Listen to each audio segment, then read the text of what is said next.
listening to the sweet sounds of the After Movie Diner. Support us at patreon.com/After Movie Diner. Or I'll punch you in the teats. Rate and review us on iTunes, Earthling. And now, here's your host, John Cross. That's right, I am John Cross, and this represents the last episode of the 10th year of us doing this show. The next episode will be our 10th anniversary episode, and from then on we will be enjoying the beginning of our 11th year as a podcast with a variety of special shows and shout-outs and interviews and various other things.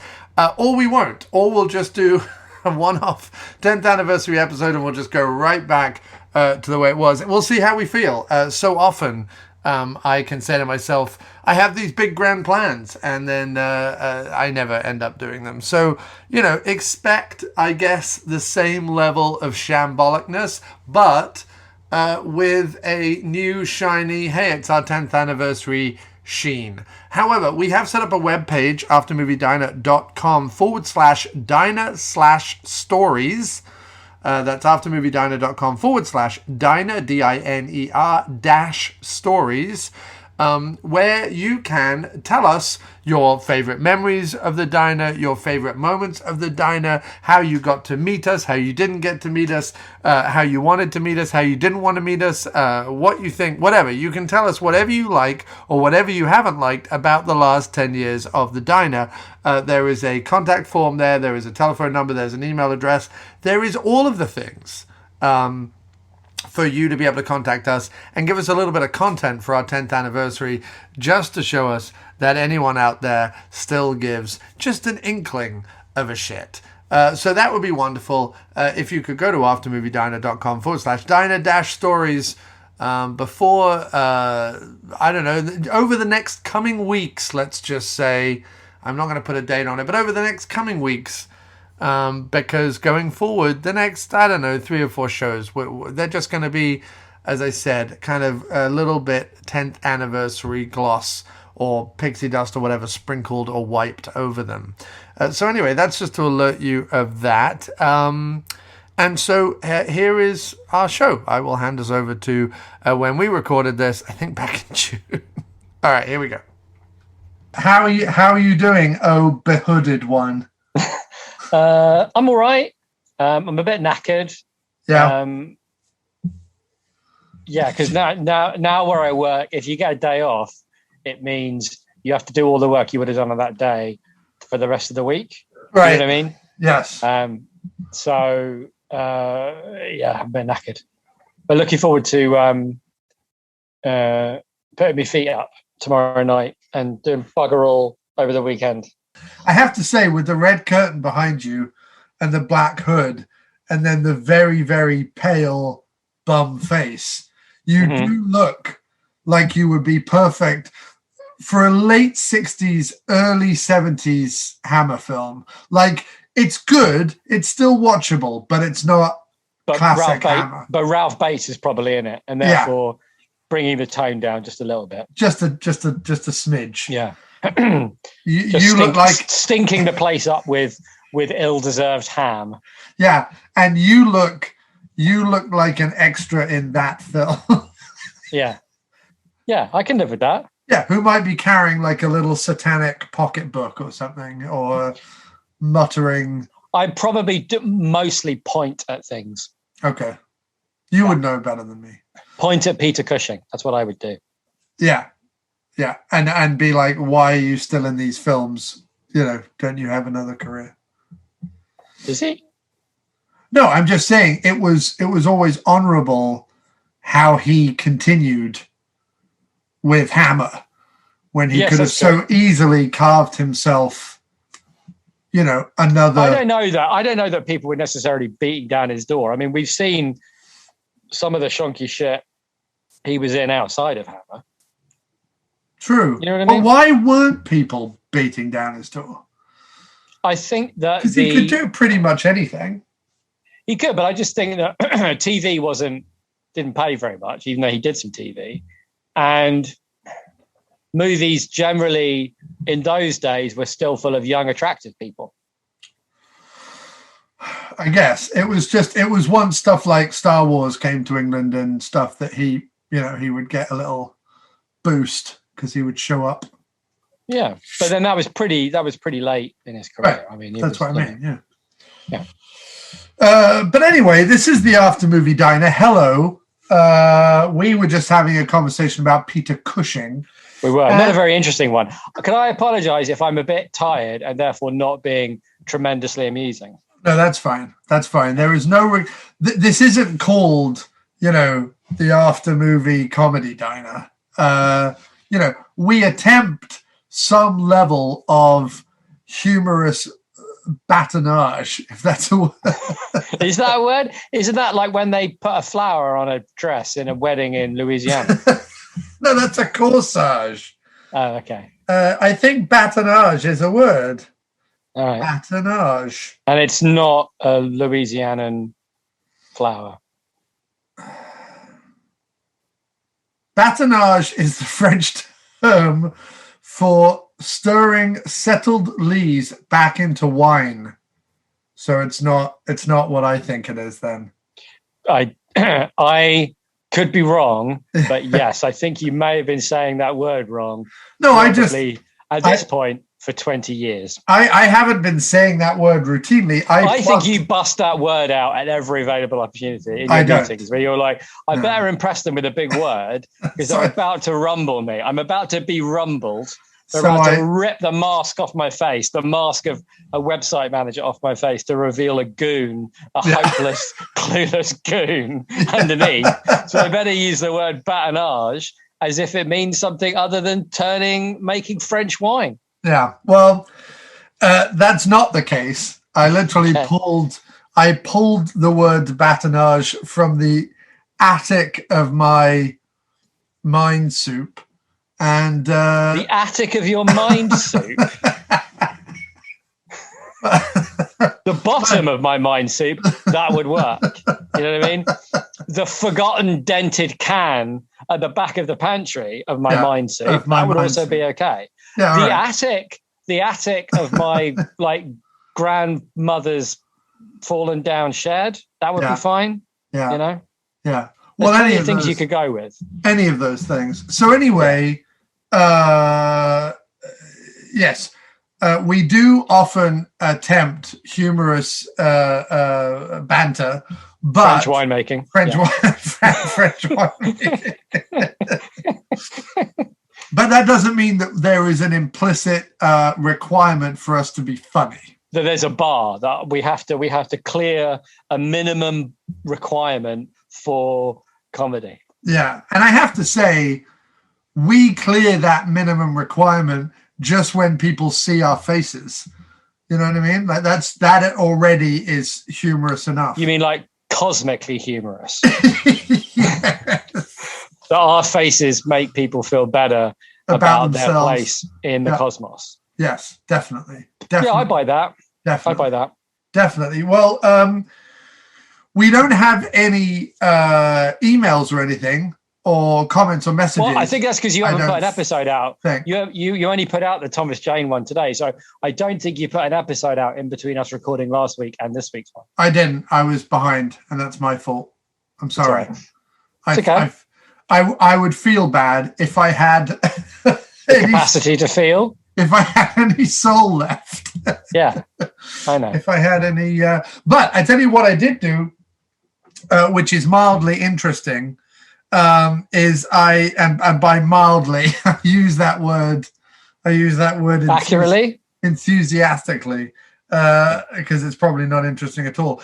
But I went through a variety of lists, and I went through my letterboxed diary for the last 6 years and put together a list of all the modern horror, because obviously we've been doing modern horror. I explained on the 1922 episode the whole thing that I'm interested in doing and the films I'm interested in watching going forward.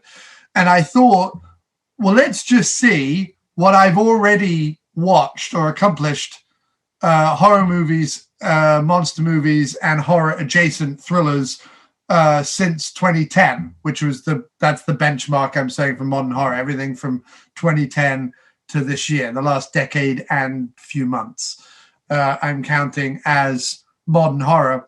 And I have managed to already have racked up 134 films. So that shows that while... Did you manually count that? No, it counts it for you on Letterboxd. Oh, okay. I created a list on Letterboxd. I have modern horror I've already seen, and then my delve. How did you create the list then? Well, I told you, I went through my Letterboxd diary, and I filtered it by just since 2010, and then every film that I had seen that counted as horror, I added it to the list. And then I went through a bunch of other lists because I don't record every single movie I watch on Letterboxd because I forget most of the time. Then I went through a bunch of lists of like the 100 best horror movies of the last decade, that kind of thing. And any ones on there that I'd already watched, I also added to the list manually. I think you're right. I think the word mildly might have been overambitious. But what I'm saying is, I'm actually slightly worried that you've gone mad. No, but what I'm saying is, I started this delve into modern horror a couple of weeks back, thinking to myself, I haven't really watched a lot of modern horror. It turns out I've watched quite a lot of sort of the key films. And back when we were going to the cinema and seeing random things, or even watching random things on video on demand, I had seen a few like barrel scrapers that weren't in, the lists that were being made by whatever. So I put them all together, and yeah, there are some gaps from those lists that I'm definitely going to make up over the next few weeks. And we're going to talk about a few of them, but I always need a thing. I need a project. I need me. I need something to kind of hang my hat on, and modern horror is where it's at. However, it did lead to the original movie that we were going to be covering this week that we then decided not to cover. So we should talk about that briefly. We should also talk about what I tried to do, so that even though the movie we're doing this week, officially doing this week, is not horror per se and not modern, I wanted to keep the modern horror theme. Obviously, we're going to talk about the movie that I watched all of, and you watched 10 minutes of and then realized what it was.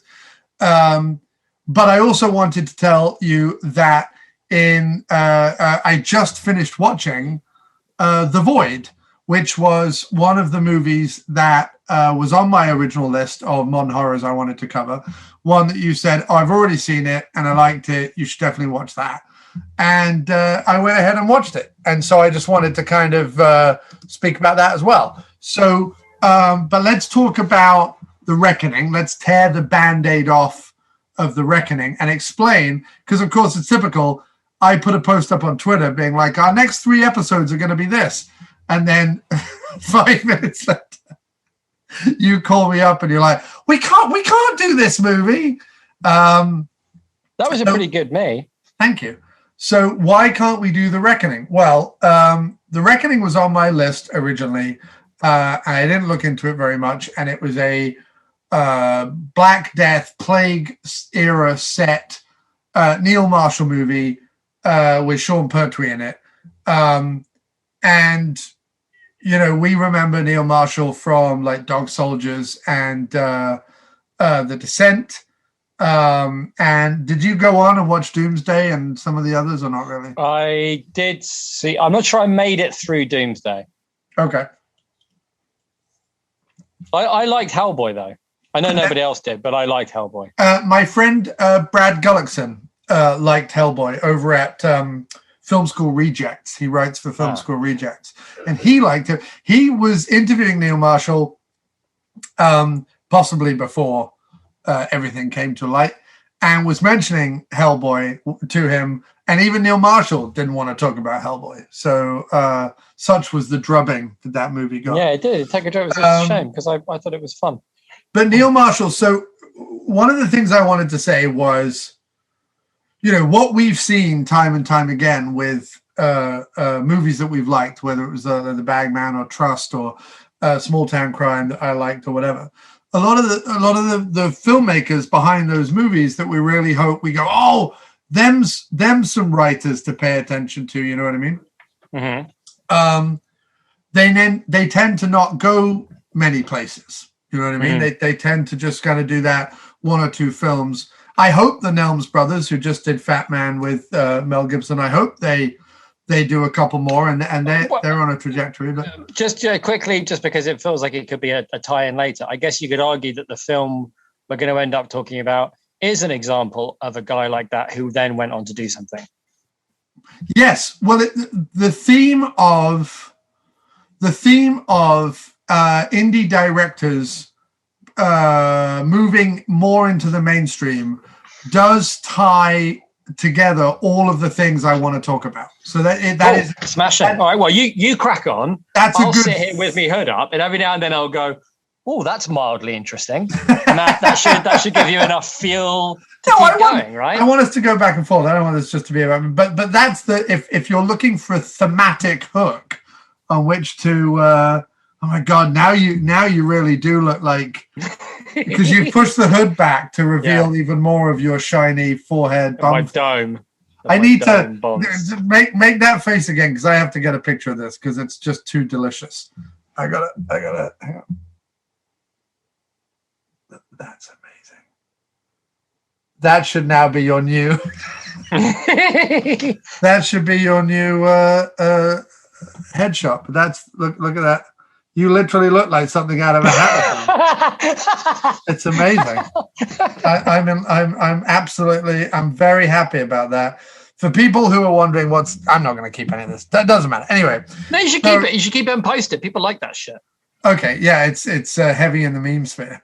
I know that when I'm listening to a podcast and people say, oh, there's this really funny thing or a really funny photo, I'm like, I must know. It's okay. Okay, well, there's a very funny photo of Jim that I will be posting on the After Movie Diner page.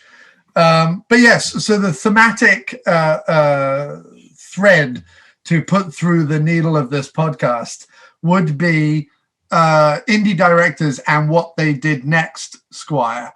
Because, like I say, a lot of the ones that we like either don't end up doing their, we're not even talking about the era of, Tarantino or the Kevin Smith or Rodriguez, where they were able to kind of, they had a second movie and everyone talked about their sophomore effort, you know what I mean? And then it kind of spun out. A lot of the people who are making films today either stay in the low budget realm and kind of make a name for themselves, sort of doing those, 500,000 to 2 million kind of genre films, or they don't go anywhere at all, really. And the guys who made like House of the Devil and You're Next and all those guys, like those guys have kind of gone on, they're like a collective. They've gone on and made a bunch of stuff, but it's all sort of within the same realm.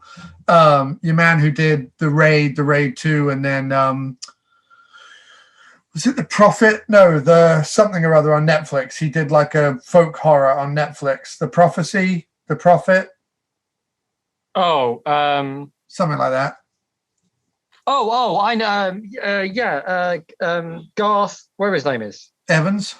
Yeah, Gareth Evans. Is Gareth it Garth Evans or Gareth Evans? Gareth Evans. Yeah. I think it's Gareth Evans. Yeah, the one with what's his face, Dan Stevens. Yes.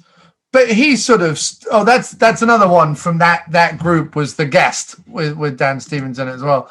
But yeah, no, Gareth Evans, who has sort of done, came out the gate with this low budget action movie that kind of blew everyone away, and then he's done bits and bobs here, but you don't see Gareth Evans like moving into Hollywood anytime soon. Do you know what I mean? And that's a shame. What? Oh, wait, hang on. What? Oh, wait. Oh, no. Okay, so it works. It totally works. So The Reckoning and The Quick and the Dead are their 6th movies. Oh, that's interesting. Isn't that cool? It is. So anyway, lots of examples of indie directors who we loved their first couple of movies, either staying in that indie realm or going nowhere. Neil Marshall with the sort of 1-2 punch of Dog Soldiers and The Descent, both of which were like phenomenally good movies to kind of, especially to come out of England or come out of Britain, but also to come out of kind of the low budget horror of the 90s. They were both films or early 2000s, whenever they came out, but they were definitely ones where you sat up and took notice. You were like, oh wow, this harkens back to stuff like American Werewolf in London and stuff, but also was doing its own thing, had a unique spin on it, had a look, a feel, a voice. Like, he came out of the gate swinging, and he was a guy that, especially as a Brit, you could kind of go, oh, keep an eye on Neil Marshall. And, you know, each film that came out was always going to be judged against those two films. And he never really, you know, he kind of hopped around genres. None of the genres really made a lot of sense. I mean, what the fuck was he doing with Centurion? Like that didn't really, you know, that didn't make a lot of sense. I mean, I suppose it would make a lot of sense if it was, you know, he went on to direct a couple of episodes of Game of Thrones. Like, I feel like something like Centurion would have been, to tie it to Sam Raimi, would have been something that like Sam Raimi and Rob Tappert would produce, like Spartacus or whatever, but it doesn't need to be a movie. Do you know what I mean? And then does Hellboy, which is sort of his first sort of big Hollywood movie. And his first, I think I'm right in saying his first movie in something like 8 or 9 years, like since Centurion. I think it had been a chunk of change between Centurion and Hellboy, in which he'd done a bunch of TV, but he'd done no movies. Hellboy was this huge flop, took a massive critical drubbing. And then here he was, poised for his so-called like return to low-budget British horror with The Reckoning, which went straight to Shudder in the States. And I think everyone was pretty excited by it until, and I don't know the timeline exactly, and I've not seen the Twitterverse, like, or horror films or Neil Marshall fans like talking about this either. Like, I only found out about the quote unquote scandal, you know, news story that is adjacent to this movie by looking up the lead actress because I was wondering like what the fuck she was doing in the movie because that was exactly my journey too. Sitting there going, how, because she co-wrote it and she executive produced it and she's starring in it. And then the moment she started, like, a lot of it is kind of silent, at least for like the first 10 minutes, she doesn't say anything. Yeah. But the first time, and there was a lot of, you know, like melodramatic, over the top scenes, but like there's not a great deal of acting happening. And then the first time she has to start talking back to the like squire bloke, when the squire turns up, I thought, oh wow, she's a phenomenally terrible actress. Like there's she cannot act for toffee. So I thought she must have been in something. You know, that was my thinking. It was like she must have been like in Downton Abbey or like the equivalent, right? Yeah, some show in England maybe, or like Line of Duty, like something where like it made her a huge star in the TV sphere, and now she's like got a bit of weight to throw around, albeit in the low budget sphere. But that's why she's like the weird, like she's got extremely expensive hair and spotless clothes, despite this being the plague. It was all wrong, and she can't act. And so you go look at it, we go, well, and the thing, you know, and the thing is like, that's what my brain went, and it did not go to like why she was in this movie and what was going on, and it was so mad. Before we reveal that, do you know what it also had me Googling? It had me Googling like, when was makeup first used in the UK, and when did eyebrow plucking first become? Yeah. Because look, I get it. Like everyone wants to be, if you're going to be a lead actress in a horror movie or a lead actress in a a plague movie or a medieval movie or whatever, you want to kind of start off pretty, even though at some point you're going to get covered in mud or blood or whatever. Yeah, but at least hang on. Yeah, sorry, no, hang on. I understand the incentive to kind of go, well, look, this is maybe an early movie on my resume. I want to at least look good for a brief period of time before I get, go through the horror of it. But it was so implausibly she looked so implausibly 2021, even in a plague movie, even in a low budget plague movie, that I was literally looking up, like, when did eyebrow plucking first time? Because she has like perfectly manicured eyebrows, and she has not manicured is not the right word, but you know what I mean, like perfectly plucked 2021 eyebrows. She has, full L'Oreal fucking makeup and all the Maybelline. And the hair alone is like, that's extremely expensive hair. Yeah, extremely expensive hair. And she's meant to be the pauper wife of what was it, like a soldier who got the plague or something? It was never established, I don't think. I mean, at least not in the first 10 minutes. I don't know if he was a farmer or the soldier. He was... Just bearing in mind, the reason I bailed, like, I've stuck through some horrible movies for this podcast, right? Yeah. I have done it. The only reason I bailed was that out of curiosity, I Googled who this actress was and why she managed to land this movie.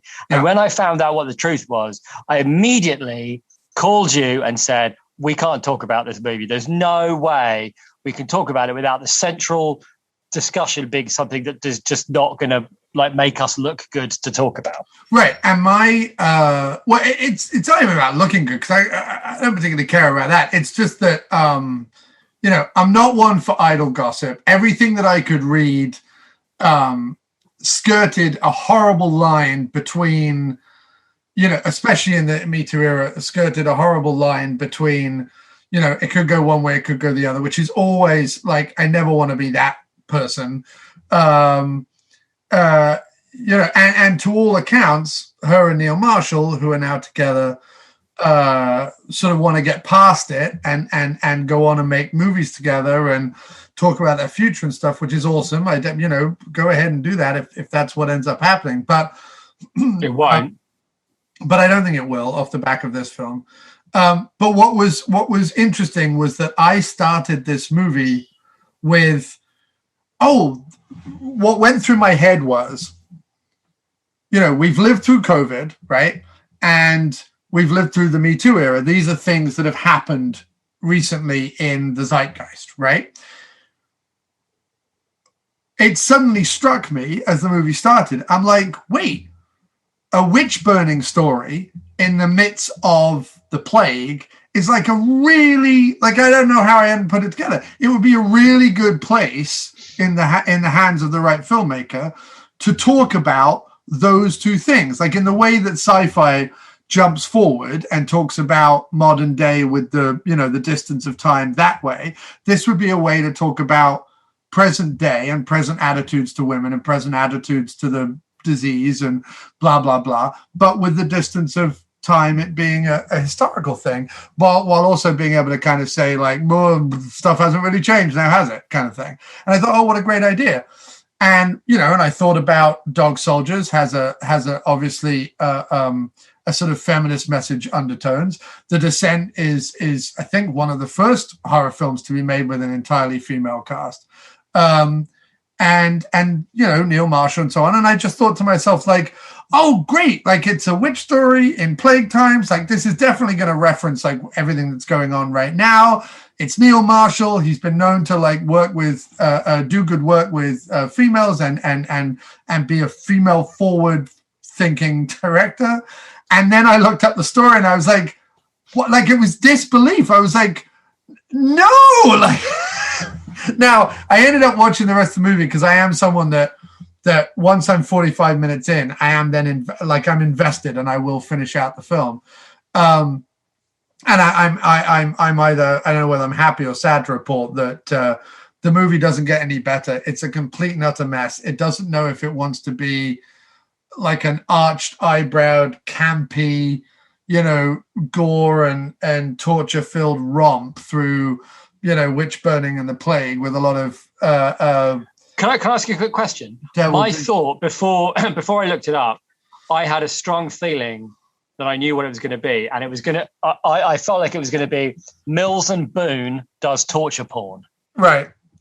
And that kind of is that basically what it ended up being. No, it's. I mean, yes and no. There's definitely a little bit of Mills and Boon does torture porn. What it is it doesn't know if it wants. It's a woman is accused of being witch, by a squire who just wants to get into her pants. That's all it is. Like the whole movie hinges on the fact that the local squire wants to get into her pants. And literally the squire murders her husband by swapping a plague-filled mug of ale with his so that the husband drinks it and gets the plague and kills himself. And then he can show up at their house and be like, you owe me rent. Maybe you could fuck me for it, essentially. She goes, no, I'm going to stick to my morals. I'm going to stick to my whatever. He calls in Sean Pertwee, who is the witch finder. Sean Pertwee tortures her, like, in increasingly gross ways, in between her having fever dreams of the devil showing up, like the actual devil showing up and, like, having sex with her. And it ends with her, like, wreaking some revenge, and then it kind of like ends, and it's kind of it then ends with like all these women were tortured and murdered and witch burning was terrible and blah blah blah, and it's so odd because it's like on one hand he wanted to make a, like I say, like a goofy porn filled, sex filled, torture filled romp through the Middle Ages. But at the same time, he want to say something serious about, like, it was just such a confused, missed horseshit opportunity that it sounds like somebody thought that making something that kind of is in the ballpark of those themes means you're talking about those things. Yeah. There's no exploration about them. It's exploration. No. As long as you can say to a journalist with a straight face, "Oh, it's about this." Yes. Then that's enough. And you don't actually have to like explore that. And the rest of it does sound to me like Mills and Boon does torture porn. In other words, I don't just mean the bodices, but I mean in the same way that Mills and Boon presents romance and love in a particular way, right? Which is meant to be, whoever's reading the book becomes like the lead character and is swept up in, an ego stroking narrative where some incredibly handsome, interesting person falls madly in love with you. Yeah. And that's the escape. In this case, it's, the same outfit, whatnot, the same superficial engagement with whatever history is in order to be somehow an interesting person because it's the idea that to be tortured in that way is to make me interesting because I have known pain. I've known torture like this, even though that's like, no, you haven't. You've known anguish maybe, right? But it's that same thing. You know what I mean? Like that same idea of vicarious emotional satisfaction from pretending like you're going through these things. You know what I mean? That those things would happen to you because of how interesting and cool you are. Yeah, completely. You're right. And I think one of the problems is, so very quickly, and again, I'm not going to give an opinion, not going to pass judgment. I'm just going to very quickly explain.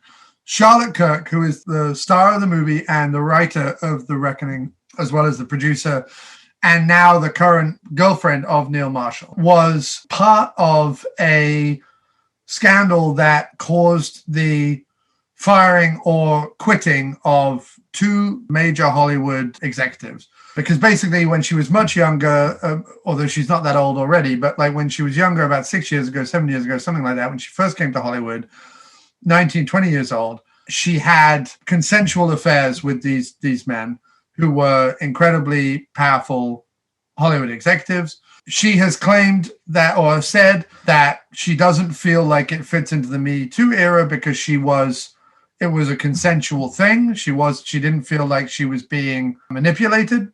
There have been, text messages and emails released and so on that have led people to file lawsuits claiming that she was trying to blackmail and manipulate them to get roles, to get parts, to get whatever in film. And she has said, this is the timeline. There are plenty of roles I've done since then. I'm only interested since then without their help. I'm only interested in pursuing my acting career now and showing what I can do as an actor on my own merits. Here are the things that I've done as an actor on my own merits, etc. Neil Marshall, her current boyfriend, and her last boyfriend, who's was also a filmmaker whose name I don't know and can't remember. They both essentially got involved in the drama surrounding a possible situation. Again, there is no real deep information about this, but possible scenarios whereby they tried to parlay some of this scandal into getting their films made. That's just the fact of it. That's not me judging it. That's just what I've read. I'm not judging it. I'm not saying I'm the first to say that men in a position of power, when faced with a young, attractive woman, I'm going to blame them before I blame her, obviously. But that's the most I'm going to say about it. Take what you will from those scraps of information. Please look it up yourself. Google it, find out, form your own opinions, whatever you want to do. I don't really have an opinion either way. It looks like the two powerful men were hurt because they lost their jobs.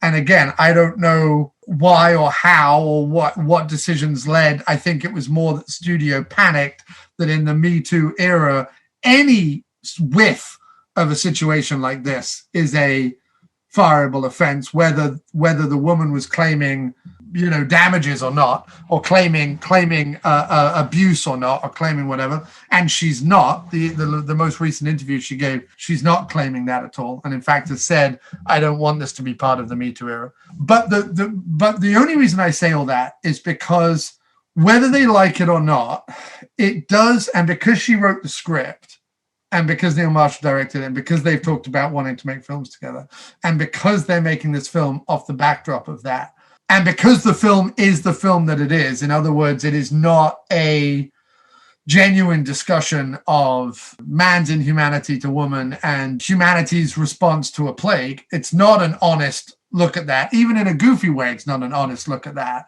in any way, shape, or form. And coming off the back of this low-level scandal in Hollywood, it just doesn't sit right, because on one hand you're saying in an interview, I'm over this, I moved past this is all about my future and about making movies with my husband or my boyfriend or whatever and doing whatever, and I want to be taken seriously as an actress. And then the first movie you make out of the gate just seems to be like, all men are bastards, am I right? You know what I mean? And that's fine if that's the movie you want to make, but it was made in such an artless way that off the back of this story, the whole thing became a quagmire, basically, and we didn't want to go any further. That was about all we wanted to discuss about it. If anyone's interested in watching The Reckoning, I would strongly suggest you don't. It does have a few interesting visuals in it, and Sean Pertwee does show up and chew the scenery, but outside of that, it's a shockingly hollow film which seems to massively lose its way during the second and third acts. Cool. I didn't say anything bad there. No, but that's what I'm saying. Like, we can't, in the nicest possible way, we can't go any further because there's all this shit around it that we can't really talk about. So it just has to be basically a statement about the film and what it means, and then we have to walk away from it. That's why I don't want to do it. No, exactly. No, and I'm not. That's not me being upset with what just happened. It's there's literally no other way to talk about the film except in the way that you did. There's two sad things about it. One, you can't have banter about that. No. I mean, any other movie where somebody is that terrible, Right. Especially in an attempt to prove that you're not terrible, right? That's the purpose of the movie. That should be, we should be able to, have a laugh about that, but we can't. So, everything about the movie is sad. It's sad that Neil Marshall's return to horror is not a reason for excitement. It's sad, the story that led into the movie. It's sad that the movie doesn't artfully either try and address it in some sort of interesting, artful way. And it's sad that, and I hadn't thought about this, but there is definitely a movie to be made about witches in the plague era that references or that informs or is that about the, life that we are living right now or we have lived through in the last 5 years. There's definitely a movie to be made there.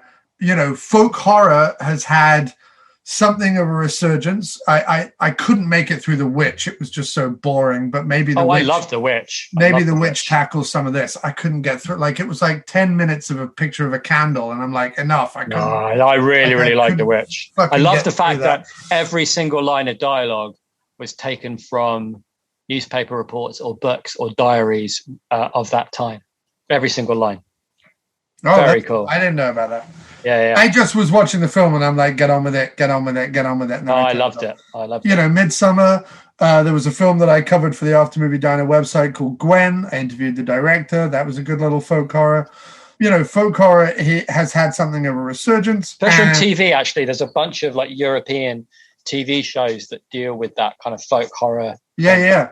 And so, prime for someone to come in and do an actual intelligent, interesting, horror thriller about that era.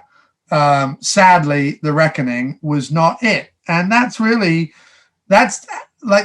what I found sad about it. I mean, that and the fact that Neil Marshall looked to be someone who was poised to potentially make the transition that certainly a horror director had not made since, those 70s and 80s horror directors, the Wes Cravens and the Sam Raimis and the Tobe Hoopers and stuff. He looked set to be the guy who could maybe have a Hollywood career, and looks to have maybe taken a big plop all over that. And that's a shame. That's a big shame for me.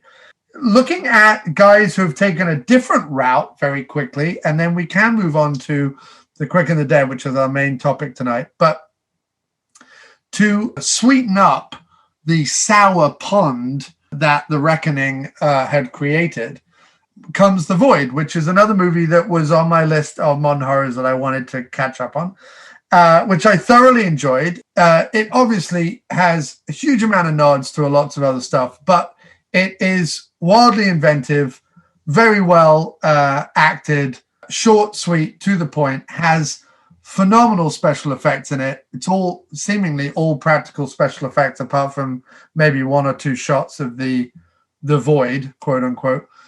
Its closest is probably sort of, it definitely has Lovecraftian overtones. It's definitely got a bit of Reanimator in there and The Thing and some other stuff, but it's very well done.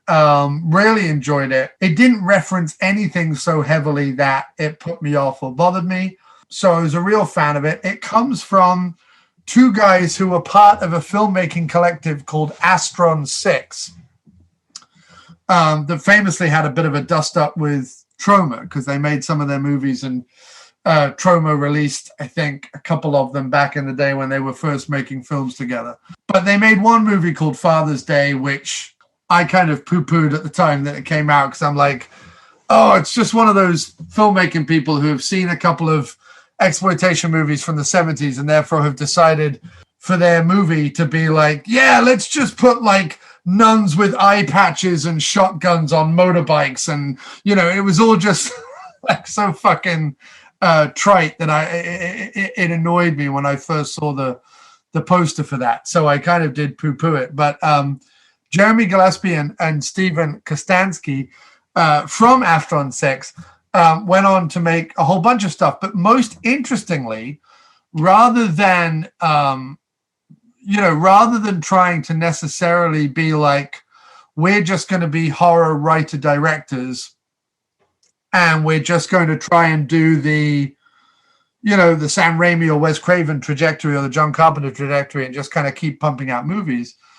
Because these guys are also able to do special effects, they're able to do art direction, they're able to do cinematography, they're able to do editing, because they, like I said, they were part of this collective Astron 6, which was Adam Brooks, Jeremy Gillespie, Matt Kennedy, Connor Sweeney, and Stephen Kostansky. Because they were from this collective and they kind of all turned their hand to everything. What's interesting about these two guys is they've gone off and done art direction and visual effects and editing on projects all over the place. And they've done some, actual directing, some actual writing of themselves as well. But they've been involved with It Chapter 2, Shazam, Star Trek Discovery, the Fargo, the TV series, Suicide Squad, Poltergeist, I guess the remake, Hannibal, the TV series, a whole bunch of stuff. They've worked with your least favorite horror director, Guillermo del Toro. They've worked with him on Pacific Rim and a bunch of others that they've done with him. And it's just interesting because, here are some guys who were obviously all-rounders out of necessity because they were like, we want to make these kind of movies. These movies tend to have special effects in them. They tend to have gore in them. They tend to have creature effects. They tend to have, stunts and stuff. But we want to make them for peanuts and we want to get them out into the world.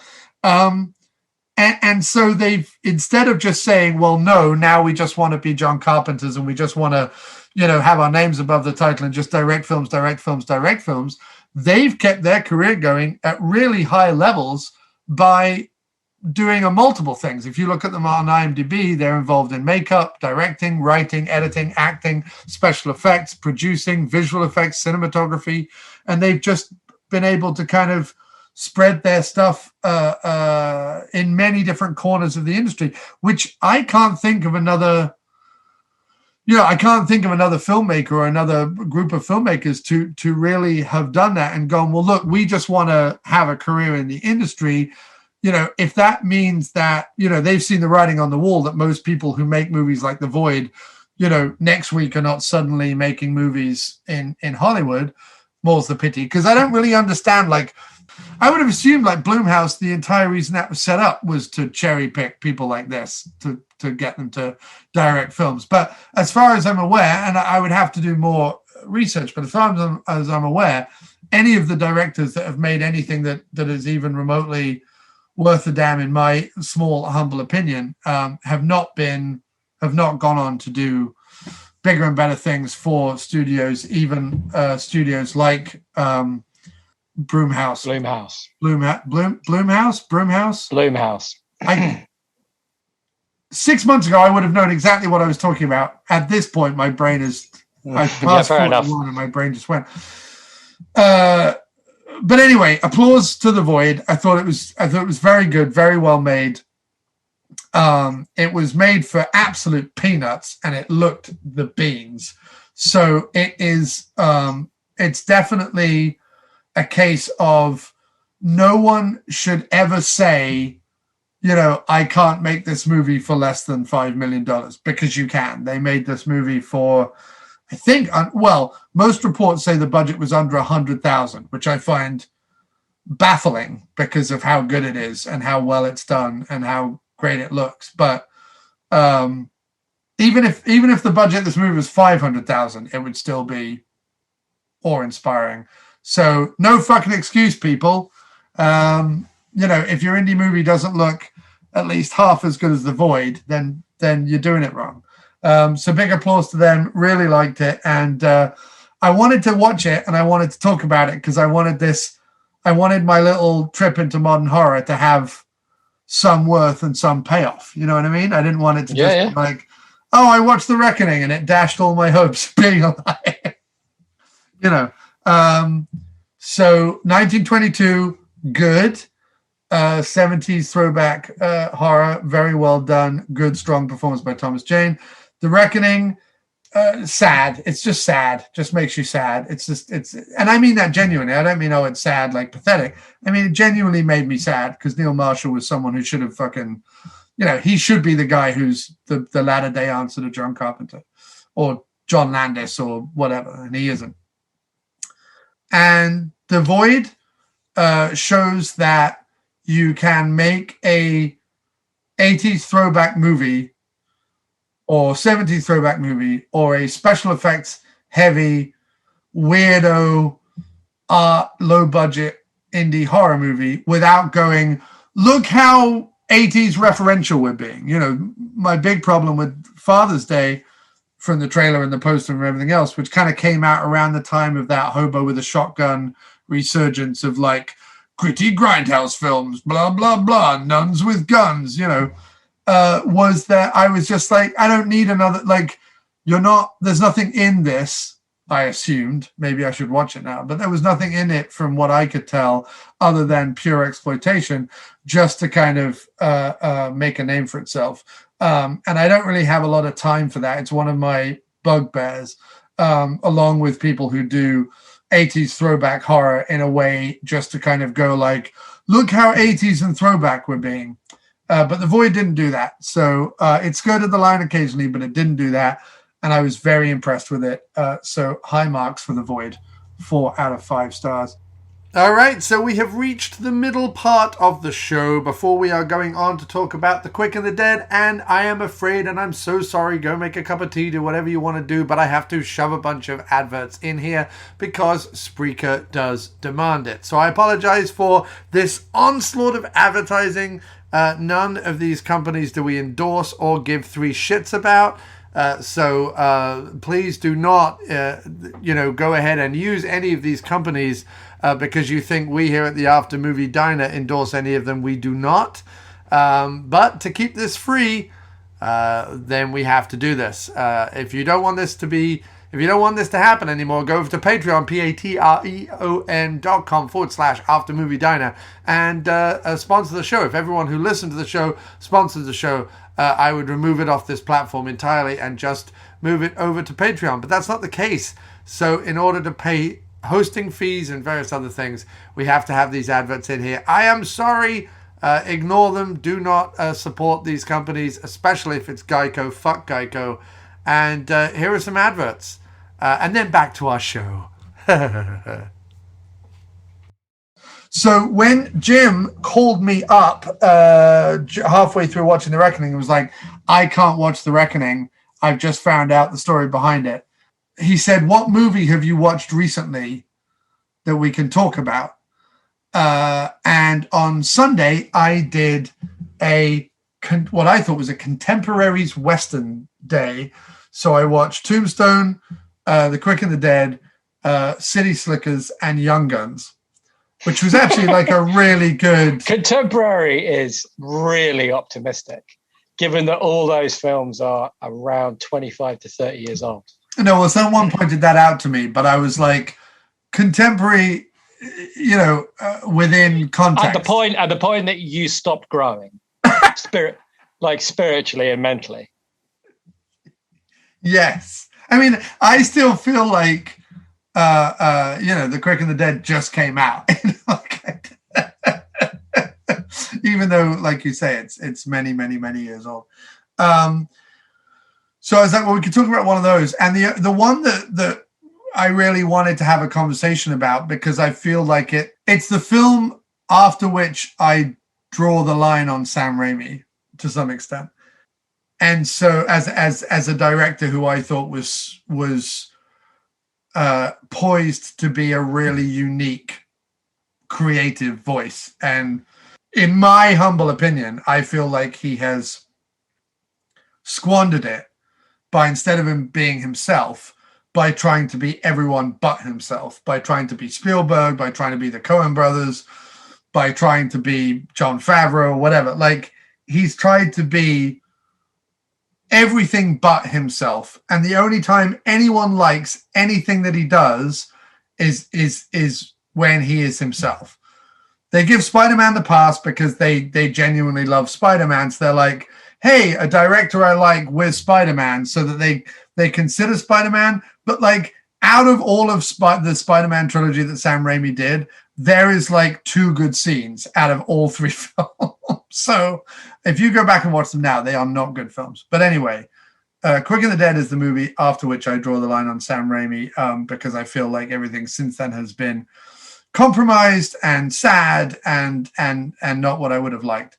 But The Quick and the Dead is, for my money, a phenomenally interesting, fun and good movie. It's not a great movie, but it's a phenomenally good movie. And so of all of those, I said to Jim, I want to talk about The Quick and the Dead, and you agreed. So I've talked way too long, and everyone is very tired. So could you say something about The Quick and the Dead and talk to me about your history with the film and your history with Sam Raimi? Because I think it's different. So I guess what I remember most about The Quick and the Dead is that I feel like... Did we watch it for this, or are you just remembering something? No, I watched it last night. Okay, good. I remember, or rather, watching it again now, I feel like it was the victim of unfortunate timing. In that, I seem to remember it coming out at a time when the Western was back. And I suspect that's why it got greenlit or made. Like Unforgiven. That's not why it got greenlit and made, but okay. It just feels like it came out when there were like big, like when the Western was back. Maybe it was Dances with Wolves, or didn't Dances with Wolves bring the Western back? I think it was Costa that brought the Western back. And people were like, let's greenlight some Westerns. And there were lots of Westerns, but they were all very, well, Kevin Costner Westerns, right? They were like sweeping vistas, and, you know, they were like, what's his name? John Ford Westerns. So Dances with Wolves was 1990. Okay. So 95, right? This was 95. So you could kind of claim that, the 90s definitely had a resurgence of the Western. You had Dances with Wolves, Back to the Future Part 3, Quigley Down Under, Young Guns 2, all in 1990, City Slickers, 1991. When was Unforgiven? And Last of the Mohicans was 92. Unforgiven was 92.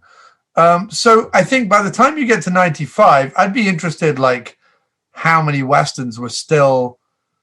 I just remember, I'm just saying, this is what I remember. Right. That at the time, people were making John Ford Westerns, not Sergio Leone Westerns, is my point. You know what I mean? The whatever was being tapped into was like the epic. Yeah, they were making American frontier films, and yeah. And like, you know, and it was all like serious and epic and blah. Yes. And this one is, so the closest I could think in terms of while I was watching it last night. Yeah. I tell you what it reminded me of. It reminded me of basically like Spaced. Is what it reminded me of, in that it's about, I really want to tell a good story, or Hot Fuzz, or Shaun of the Dead, right? It's like, I really want to tell a good story. I really love the this particular genre that I'm telling the story in. But I want to have, like, just every now and then, I want to have a bit of fun with it. That's all. It's like a fun genre. The way the genre is so slightly over the top that it's okay to have some fun with it. And that, I remember at the time being like tonally very, very weird that you didn't do that with Westerns, right? And then Spaced, which is, what is Spaced? Like late 90s, early 2000s? Yeah, that's exactly when it is, 99, I think.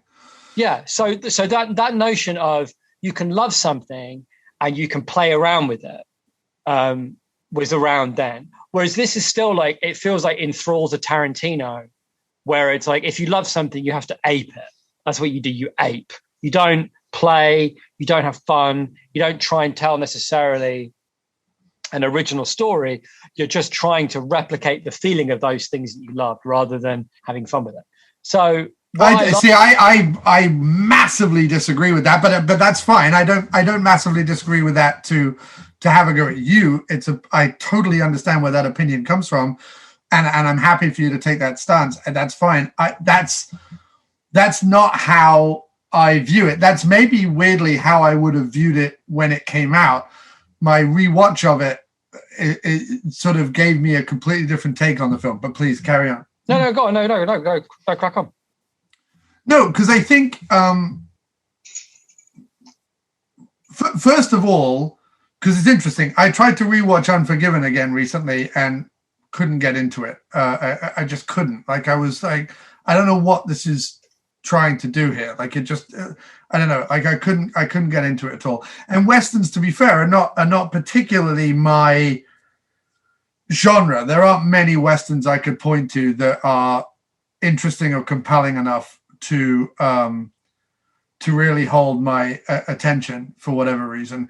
There are a handful that I really, really love. And even some old ones, but it's not a genre that I've watched a ton of. So I don't pretend to be too much of an expert.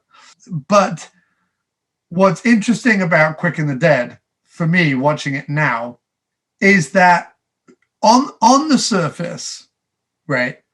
On the surface, it's a Sharon Stone star vehicle, right? With a somewhat cack-handed revenge plot that is centered around a contest that gives a gunfight contest that gives a director like Sam Raimi the opportunity to do like what you're talking about. This is how they traditionally film shootouts in Westerns, with all of the cliches of, fingers waggling over the handle of the gun and, close-ups of the eyes and zoom-ins of the clock or whatever. Like, this is how they normally tell that.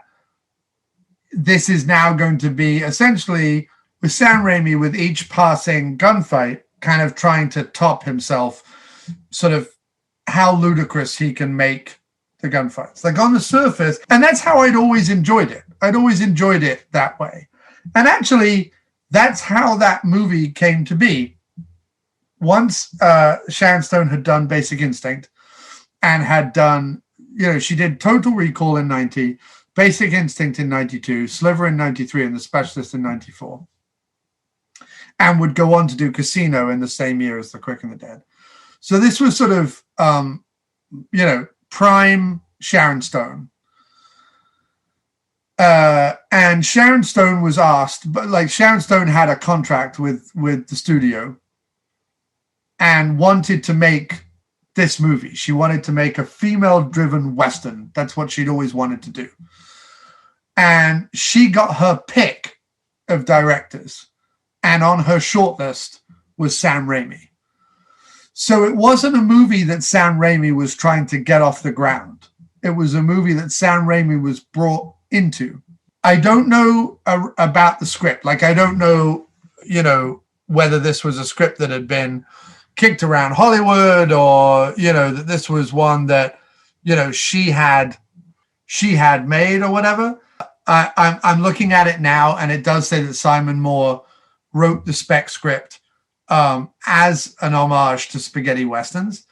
I don't really think that it doesn't fit neatly into either the John Ford American mold or the spaghetti westerns mold. It's certainly more spaghetti western, but it's not.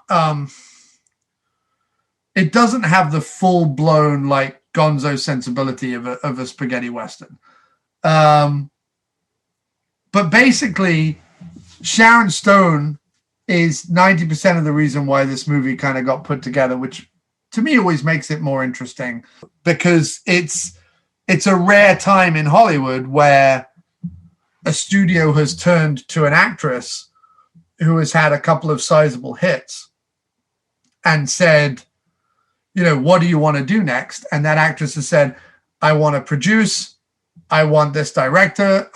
She handpicks Russell Crowe to be in it, et cetera, et cetera. So, it's interesting because you kind of want to say off the back of it, like it would have been amazing to see what Sharon Stone would have done if she'd continued down that path of being, a Hollywood power player. She produces this, and then she does Casino right after it. Like, it would have been great to sort of see where she could have taken stuff. But, obviously it's not long after this that her career kind of takes a pause for a while before she kind of has a resurgence later on. In terms of Raimi, he's done the Evil Dead trilogy, Crime Wave, Darkman, and been a writer on the Hudsucker Proxy. That's all he's done in the lead up to this. This is his first. It's not his first studio picture. His first studio picture is Army of Darkness, technically, but it's his first like playing on the level of Gene Hackman and Sharon Stone. Like at the time, Gene Hackman and Sharon Stone, two very big power players in Hollywood, and then you have Leonardo DiCaprio and Russell Crowe, who would go on to become big guys in Hollywood. So when I look at The Quick and the Dead, what strikes me as interesting is that unlike the movies that Raimi would make after this, so A Simple Plan, For the Love of the Game, The Gift, and then the Spider-Man trilogy,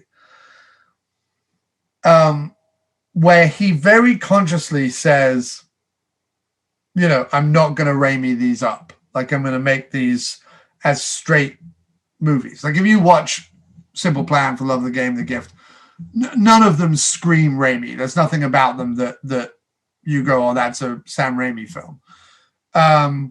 This is the last movie that goes, this is a Sam Raimi movie. But what's most interesting is instead of him saying, I'm just going to make a Western,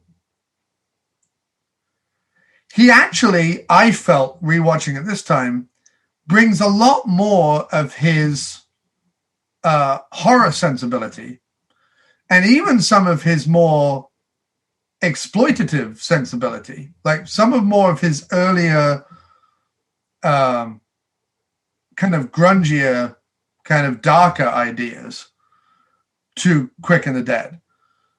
And it's funny because, like, on the surface, the way it's made, it's very rompy, it's very cartoony, it's very, it doesn't seem to have a quote-unquote reality. But there, it seems to be a heightened reality. But actually, throughout the movie, I actually found myself watching it and going, oh, this is a lot darker and a lot bleaker and a lot weirder than the movie would have you believe.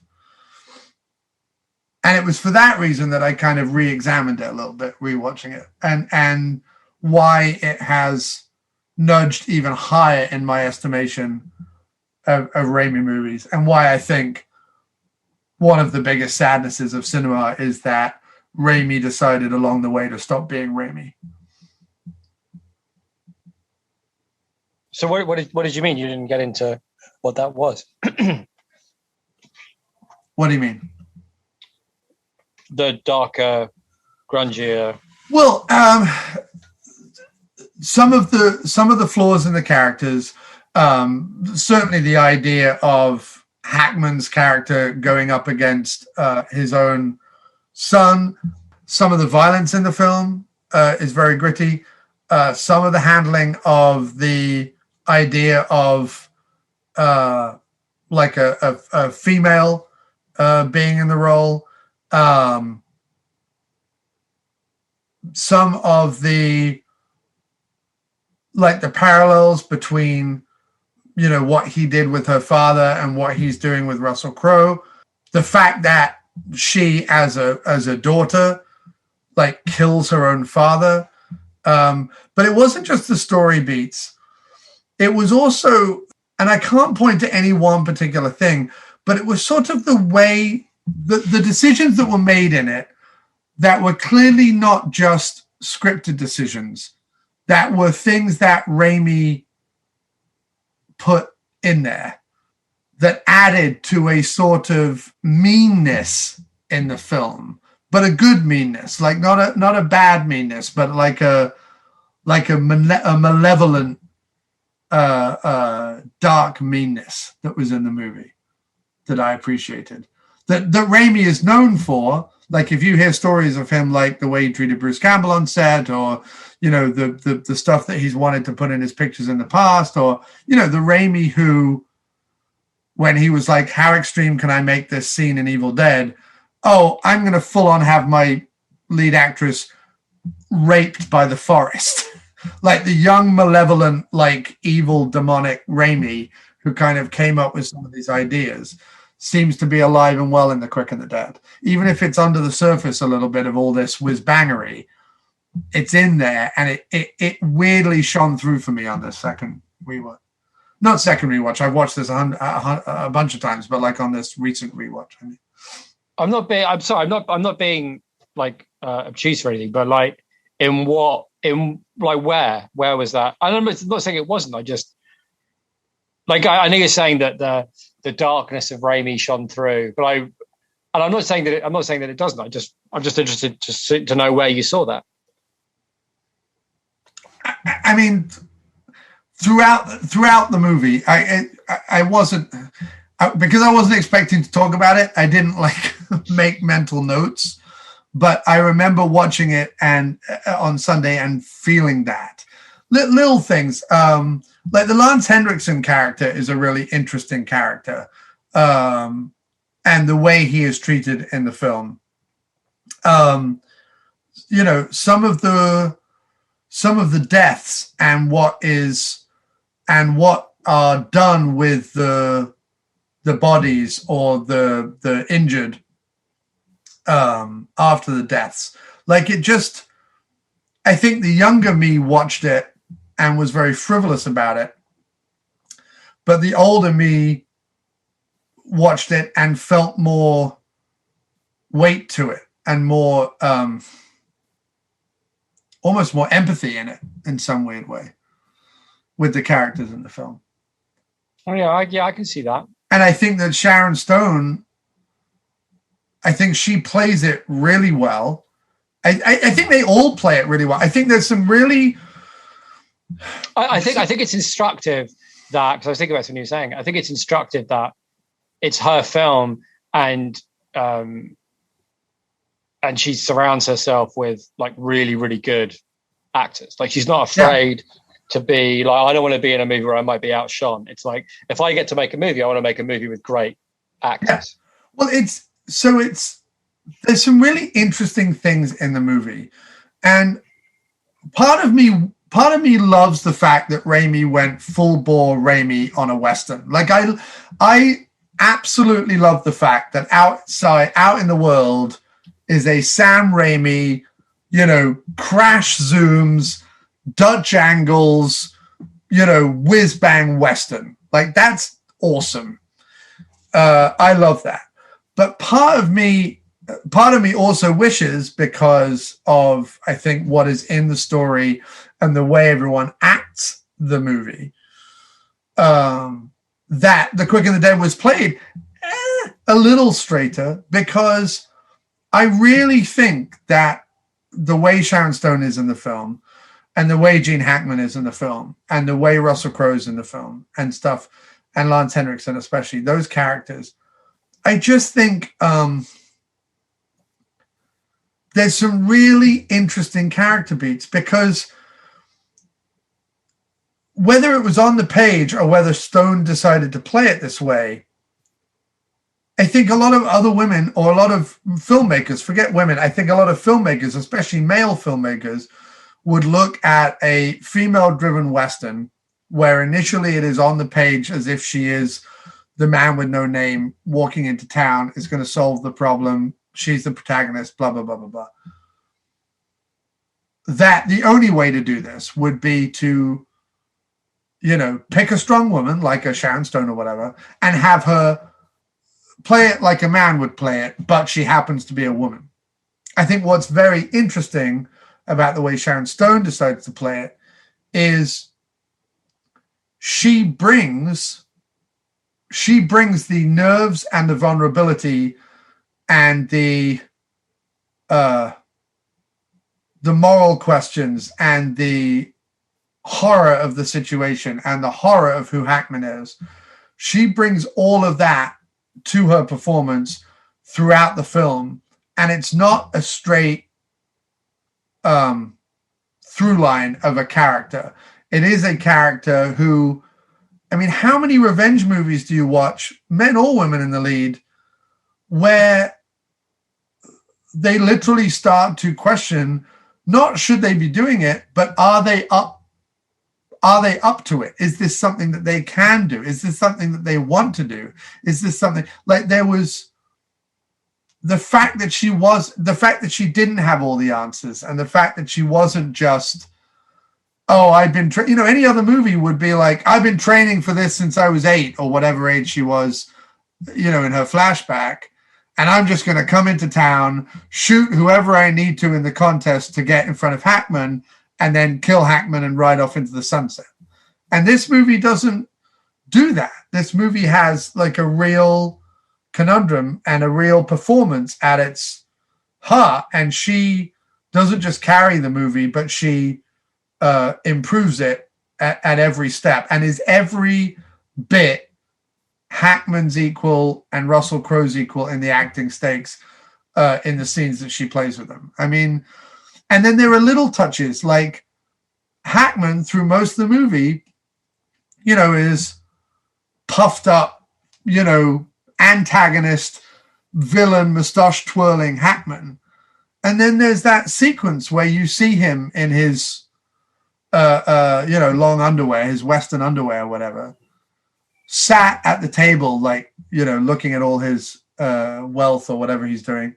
And his hair is white and his skin is wrinkled and he's got the little reading glasses on, and he looks old. Like Kim looked up while she was watching. She was like, "Oh, he looks so old in that shot." And it was this beautiful, like, There was a very. I was thinking that same shot struck me too. That's very true. I think you're right about that idea of it's a strong enough story without the whiz-bangery. But then I guess you could argue, to a certain extent, that that a quick draw competition, which is what the film is based around, is like, normally that's a climax of a movie where it's a one-off thing and it's a moment of instant catharsis. Yeah. If your whole film is based around like 7 or 8 of these same things, where it's not a gunfight or an action sequence, it's just a single moment where you're asking people to be as invested in the outcome of each thing, that the long silence, the wait for the clock to go, the drop, like that it has tension, it has merit. I think if you took away Raimi's whiz-bangery, which I agree in terms of the characters of Hackman and DiCaprio and Crowe and Sharon Stone, they've all got big enough stories that it could withstand not having whiz-bangery around it. But I don't know that the engine of the movie, like it's the thing that's going to provide, or where all of its dramatic tensions are going to be worked out, can stand just in terms of like people's bums on seats watching it in the cinema without some whiz-bangery. Do you know what I mean? And I don't think you can then I don't think you can have serious, examinations of these people's characters and then have all that worked out with like whiz-bangery, right? In the gunfights, right? So you have to somehow like meld the two things together, and that's what I mean about the space thing. Is that like the characters in Hot Fuzz, for an example, or in Spaced to some extent. Space might even be better because although they're shorter, like you care about the characters and they go through real emotional journeys and they interact with each other in believable ways, right? And they're looking to like, come to terms with their lives and their problems. But the vehicle that in the case of Space that Edgar Wright is using to tell those stories and to like dramatize their internal and external conflict is a kind of a fun, homage mostly to horror films or science fiction films or cult films, which is in itself a reflection of how these characters live their lives. But it's a way of enlivening what are pretty dull lives, right? A guy who wants to be a cartoonist and a woman who wants to be a writer living in North London and not really getting anywhere is not like, you can see if there was an indie film about that, it would be very po-faced, very navel-gazing, it would last forever, lots of, long philosophical conversations, and it would, it could be really boring. But you can tell their stories as effectively or even more effectively by dramatizing them in a larger than life, let's use the mechanics of a genre picture, but dial it up to 11. Yeah. And that way we can have fun with how these people come to terms with their fates, but in a way that makes it exciting and fun to watch without necessarily reducing the impact. And I think that although I know what you mean about the maybe less whiz-bangery, but she still gets to give a great performance. Yes. And Gene Hackman still gets to be great and have that moment in the shot. And I think if anything, where I agree with you on the Sam Raimi thing is, I don't see any reason why he couldn't have done that with like other types of movies, with a sci-fi movie or a whatever. And he wouldn't have made like $500 million blockbusters, but he wouldn't have been out of work. No. He just kept making films. Like you say, he's clearly got, like, no matter how good the script is, like clearly Sharon Stone is a good producer. If she's the engine behind the movie, then she's a great producer. She'd have to be, given how well everything comes together and the fine line it treads between being entertaining but also meaningful and having relatable characters. There's no reason why he couldn't have done that, but just using a different genre to tell people's stories. Yeah, and that's the thing is, there aren't many, in the grand scheme of things, directors who, bring something entirely new to the medium. There really aren't that many. You know what I mean? You could probably do a few handfuls, maybe not even that many, who really brought something new to the medium. And Raimi was a director who burst on the scene with, a very low budget, very grimy horror movie that when anyone who knew anything about film watched it, looked past the horror of it, looked past the budget of it, looked past the griminess of it, and looked past the naivety of it, and saw a director, a person, Sam Raimi, doing artful, weird, different, inventive stuff. Like when the Palace Pictures guys who picked it up in the UK, where it became a big success and then was resold to America, when they first saw it, the first Evil Dead, it wasn't the bloodletting or the demons or whatever that they talked about. They talked about the idea that in one part of Evil Dead, the camera is up above the rafters of the cabin, following the top of Ash's head. And as it moves across the beams of the cabin, for reasons known only to Raimi, there is a noise on the soundtrack that goes whomp, whomp, whomp, like as it passes the beams in the cabin. And they're like, wait, is the camera making the noise of it passing past the beams in the cabin? Like, why would it do that? Like, it made them stop and go, wait, what's interesting about this shot? Like, what's interesting about the sound design? What's interesting about whatever? And this is like a 21-year-old working in sub-zero temperatures in Tennessee in one of the shittiest winters they'd ever had, with like no money and everyone leaving his set because they were done working for, peanuts in a shitty situation. And it was just him, Bruce, and his pal Rob, and whoever they could scrounge around. And they come up with these like inventive, creative, different ideas. And there's a reason why everybody who became a film student, who's my age, has done the camera through the wood shot, because everyone watched Evil Dead and went, I've never seen a camera do the things that it does in Evil Dead. He then tops himself with Evil Dead 2, goes even further into a completely wild and weird place with Army of Darkness.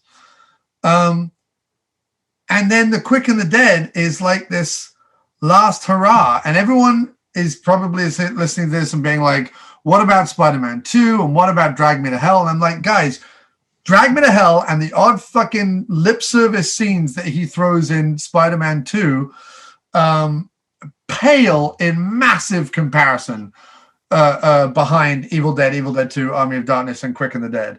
And it is a crushing shame to me that, especially after rewatching Quick and the Dead, that he did not continue along the path of, I've done horror, I've done my dark superhero action movie with Darkman, I've done a Western, now let's do a sci-fi, now let's do, like, I would have him do a fucking bedroom farce, but with the Raimi way of doing things. Like, I want to see the Raimi method applied to all of the genres, but we don't get that. We get a guy who's like, well, let me try and be some cross between the Coen brothers and Spielberg, but not quite understand or be as good as either. And it's just not an interesting post Quick and the Dead. It's just not an interesting career. It's not an interesting career. It's a disappointing career that never relives those things. But going back to the Quick and Dead, I agree with you. I think if you have a repetitive scenario like the gunfight or the gun contest, someone like a Raimi is perfect for that, because he's not going to repeat himself. He's going to try and use every damn thing in his bag of tricks, your bag of tricks, Clint Eastwood's bag of tricks, John Carpenter's bag of tricks, whoever's bag of tricks. He's going to steal all of your bag of tricks and try and do all of those things. So you get that from the movie. You get that fan service of, oh, you thought Sergio Leone could shoot a gunfight. Look at this fucking thing. I've done Sergio Leone on steroids. But wait, I've got 6 more of these things. I'm going to come up with lots of other ways of doing them. Which is infinitely fascinating to watch just from a filmmaking standpoint. And you're right. I don't think it hurts the story or hurts the portrayal of the characters. I think it hurts the critical appreciation of the film, and I think it hurts the audience. No, I think that's true.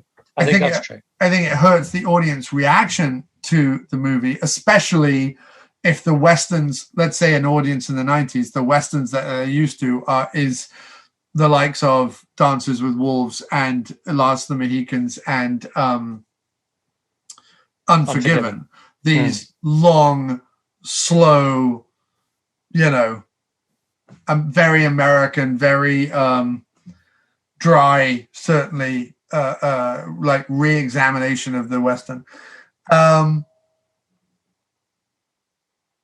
And to have this come out on the scene, starring, the woman from Basic Instinct, and Gene Hackman, who was also the antagonist in Unforgiven, people probably were just like, I don't know what to make of this.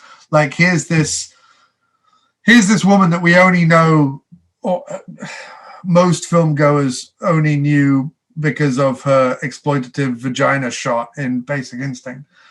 And the endless memes at the time that inspired, or parodies. And here is here is Gene Hackman, this like hard-bitten leading man from the 70s turned, antagonist in these other movies as he got older, in a movie directed by the guy who made Army of Darkness. On paper, it doesn't make any sense. And you can see why audiences were probably like, what the fuck am I watching? But I would strongly suggest to people, like, watch it again. if there's any descriptive word for Raimi, it's impish. He is impish.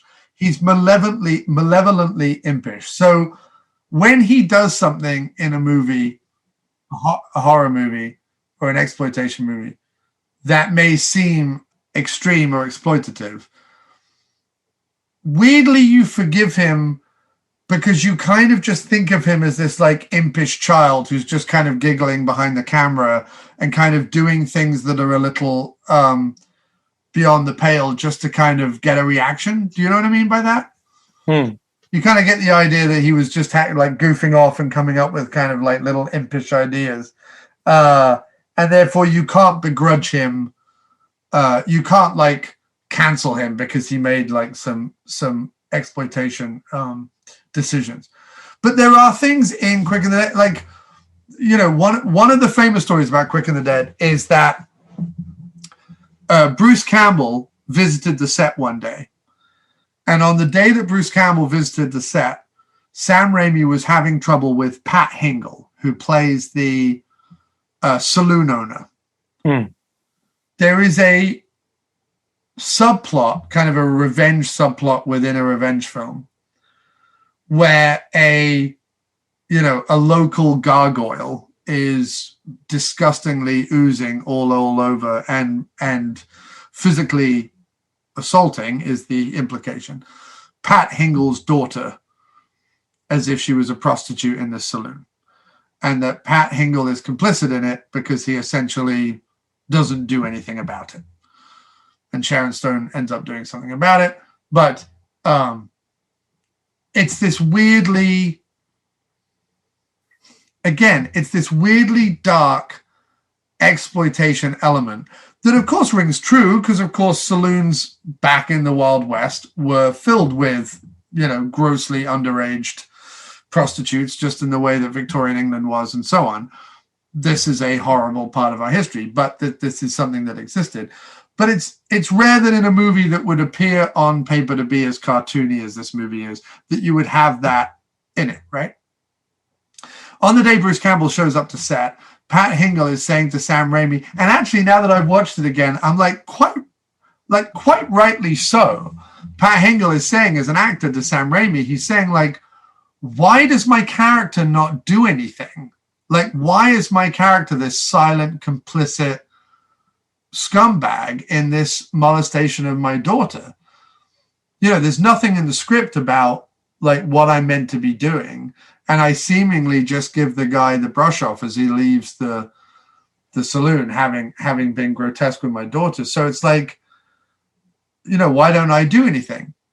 So Sam Raimi, because he had Bruce on set, got Bruce in makeup, Bruce in costume, and contrived this whole sequence where Pat Hingle, you know, attacks Bruce or something, or beats Bruce up, or does this whole thing, right?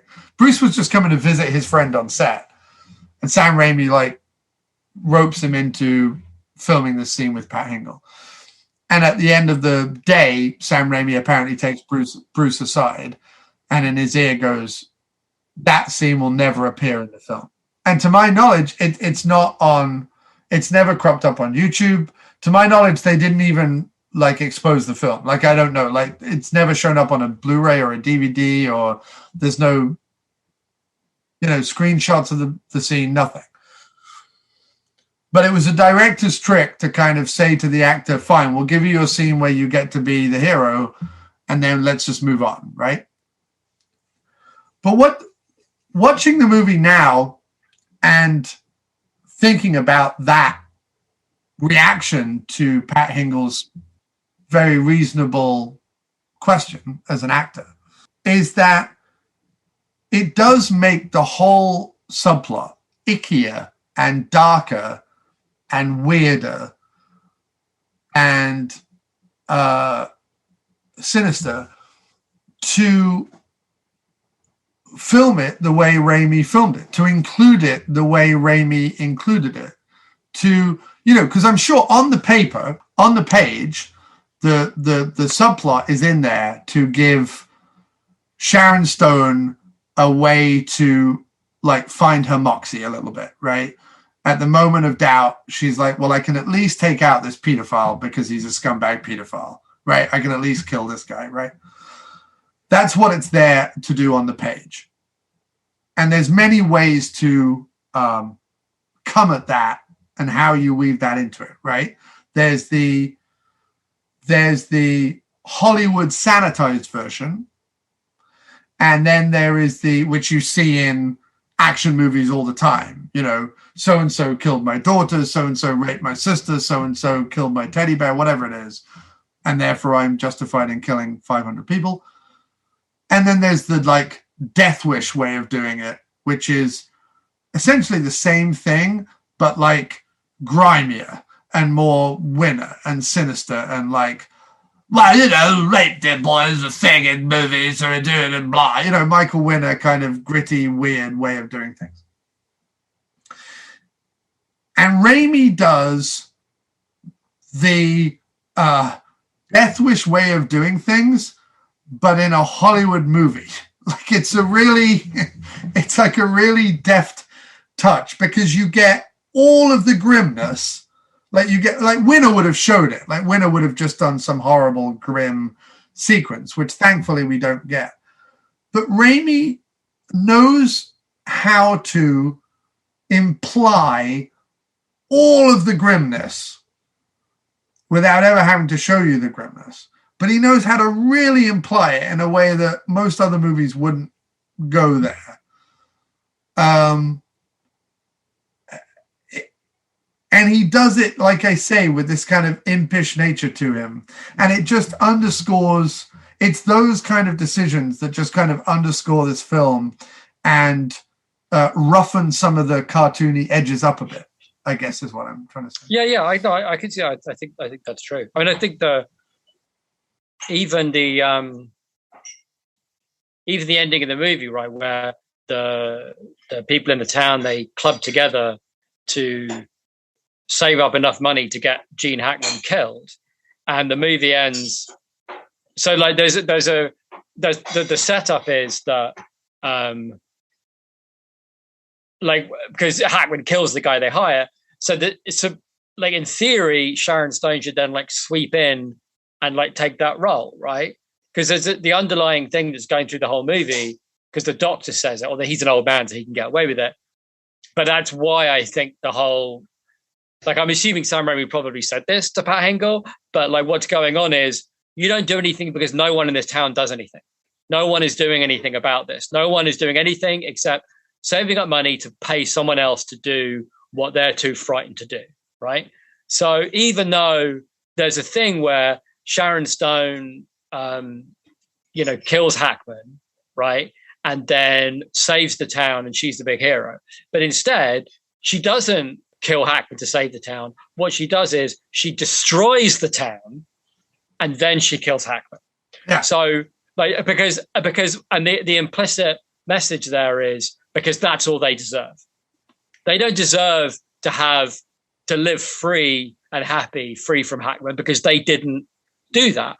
All they have, and the same with Crow and the Marshals star at the end, is the best that they can have is the chance to build something again, to do it again, but this time better. But what they can't have is we're too frightened to fix our problem. So if you can just take our problem away and we'll just carry on as if that problem was never there. So you don't get to do that.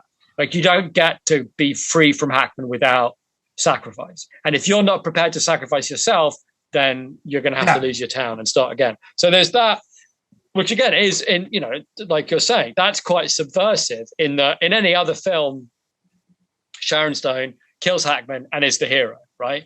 Yeah. Not Sharon Stone destroys the town because there are a bunch of like worthless cowards who won't stand up for themselves, because she's not there for them. No, she's not being paid by them. There's no scenes of her, like even her she never treats the girl nicely. She's never nice to the girl, right? No. She's deliberately like, I don't want to be involved with you. I don't want to be involved with anyone. I'm here with my own fucked up shit, with my own journey. I don't have time to be making you feel good about yourself, little girl, or taking care of your problems, town. If I kill Hackman, That's all I give a shit about. So if I have to destroy your town to give me a tiny edge to accomplish I will do that. And you deserve no more than that. So there's no like moments of her empathizing with anybody except possibly Crow. But the reason that she empathizes with Crow is because he is also having a moral struggle. And the reason she empathizes with DiCaprio, I think, is because DiCaprio is young and he represents what she might have been.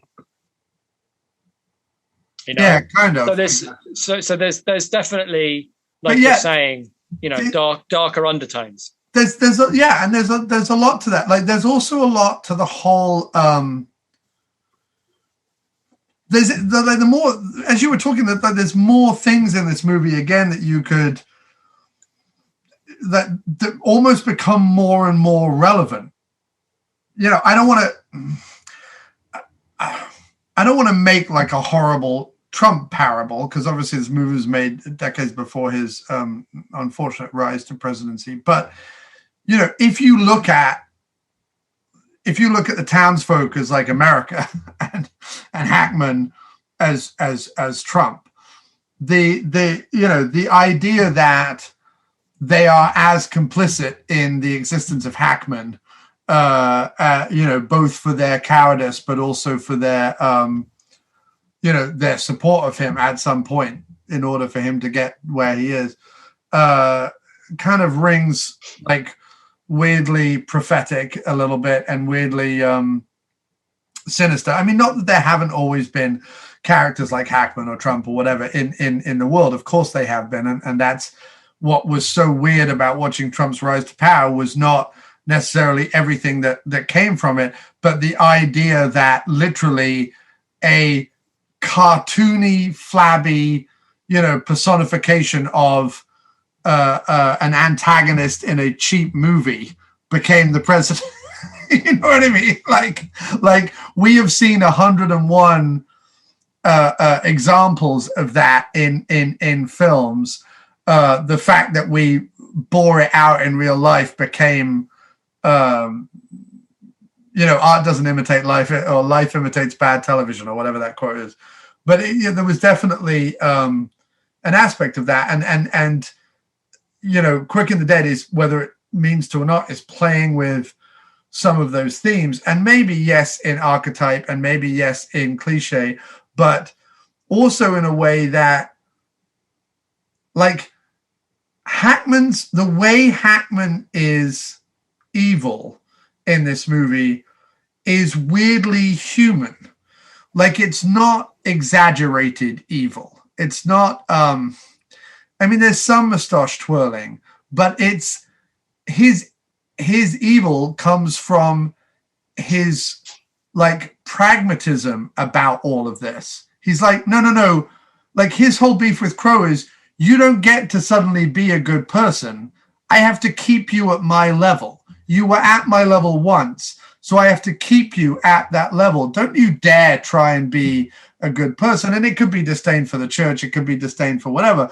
But it's also his, like, I can't possibly have anyone around me be reformed, because I've got to live in a world that closely resembles the fact that I get away with my evilness and my hideousness. Well, I think it's about because strength. The world is terrible. I think it's about if Crow gives up the life and becomes a good person and stops killing, then he is stronger than Gene Hackman, and Gene Hackman doesn't want to be weaker than anybody. Even on that, like he senses that to do that would make Russell Crowe a better person.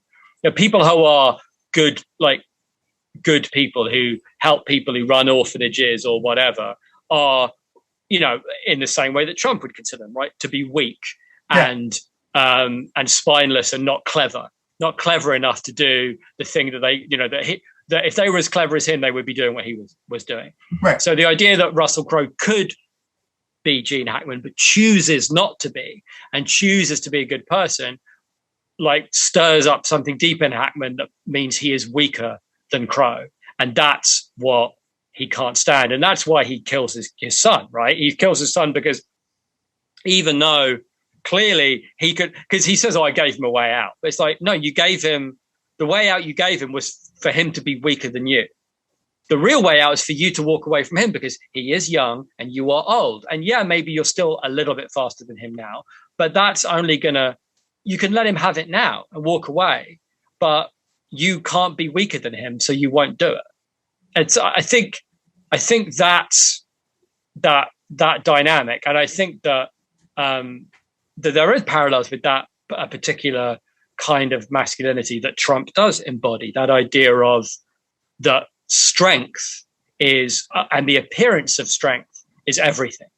And to appear weak or stupid is the worst thing you could possibly imagine. Well, also that in order for him to continue to be strong or powerful or in power or whatever, the world has to appear to him based on his philosophy of, it has to appear to be a terrible place, in which people would rather commit crimes or commit murder in order to save their own necks than do anything from a position of true empathy or true, philanthropy. Everyone has to be fallible, and I'm going to prove this, even if it means, destroying your internal morals or your internal, because I'm going to put you in the situation of you either stick to your morals and die, or you bend your morals a little bit in order to survive. And I'm going to put that quiz in front of you because fuck you.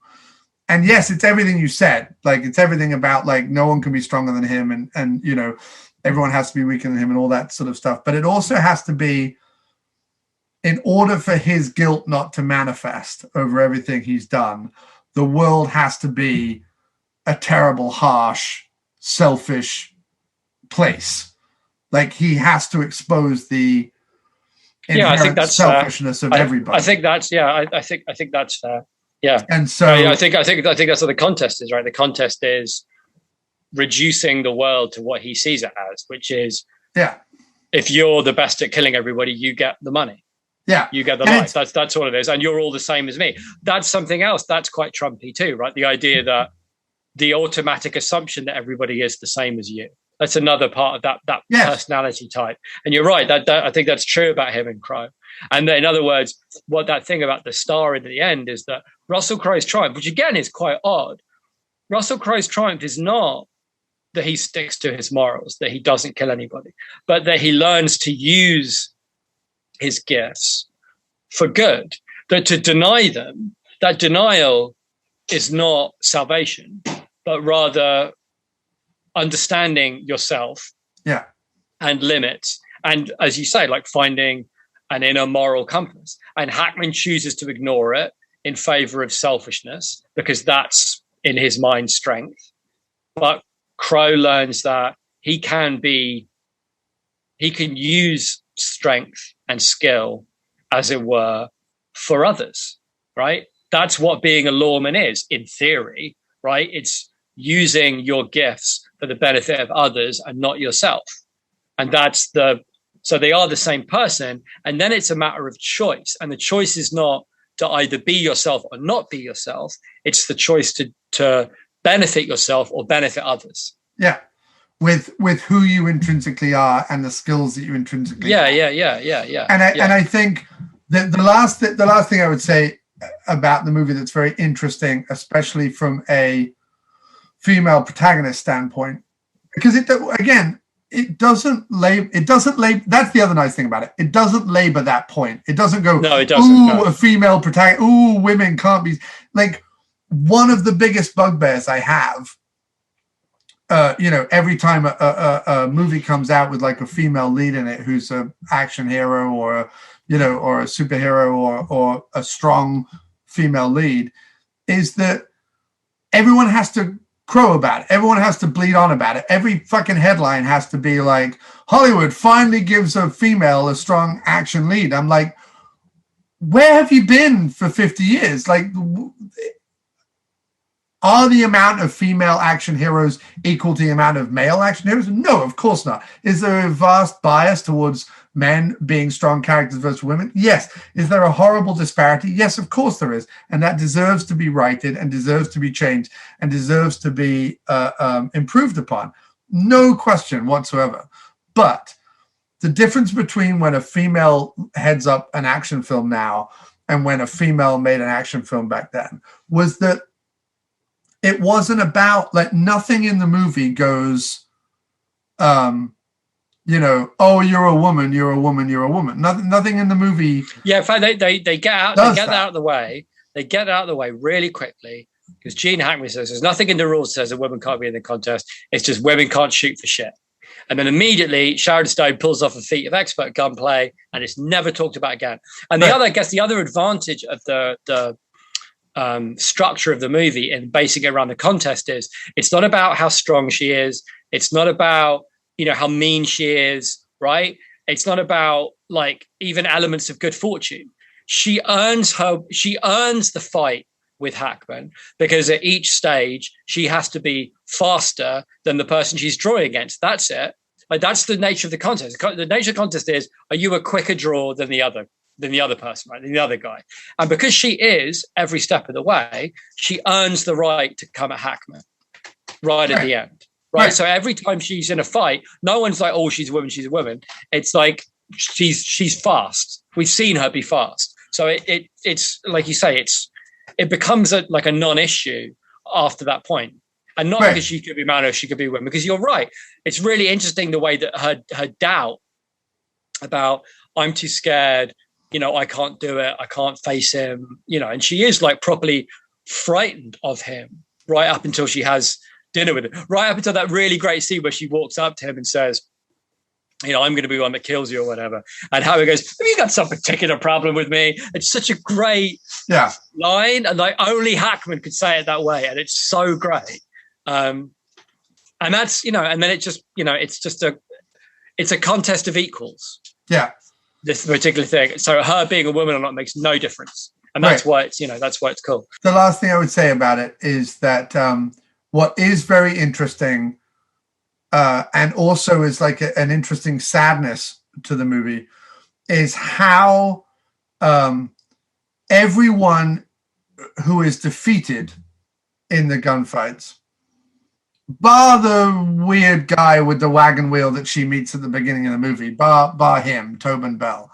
Outside of him, everyone else, the Native American guy, Lance Henriksen, Leonardo DiCaprio, they are Keith David. Don't forget Keith David. Keith David's amazing in the movie. Yeah, he is really great. But they're all braggarts. Like, they're all full of braggadocio. They're all like the Native American is like, I cannot be killed by bullets.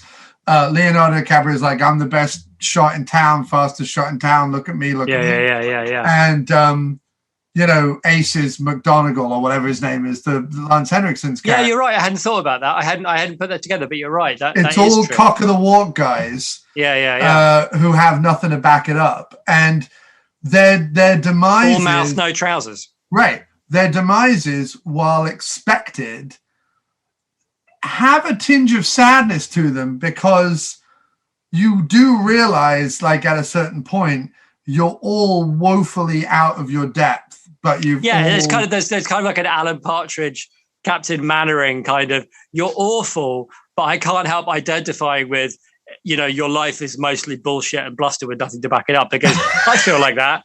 You know what I mean? No, completely. It's the imposter syndrome, right? But this is sort of imposter syndrome taken to, a mortal degree.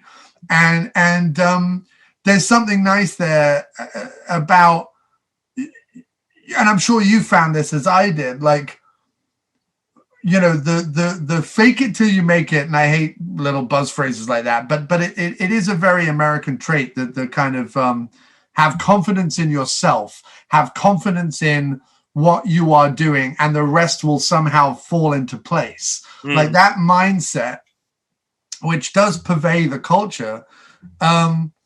It's interesting to see that embodied in those characters that are so then easily dispatched with. And there's something subversive in that as well. So I don't know. I think that I think the script is far better than anyone gives it credit for. I think there's a lot in it beyond the Dutch angles and crash zooms.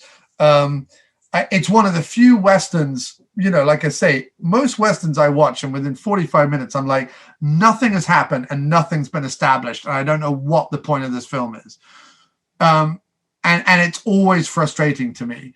And it's one of the things that means that the genre is just not one that I have. I keep trying. I've watched a ton of the old ones. I've watched a ton of the new ones, but very rarely do I really hold on to one.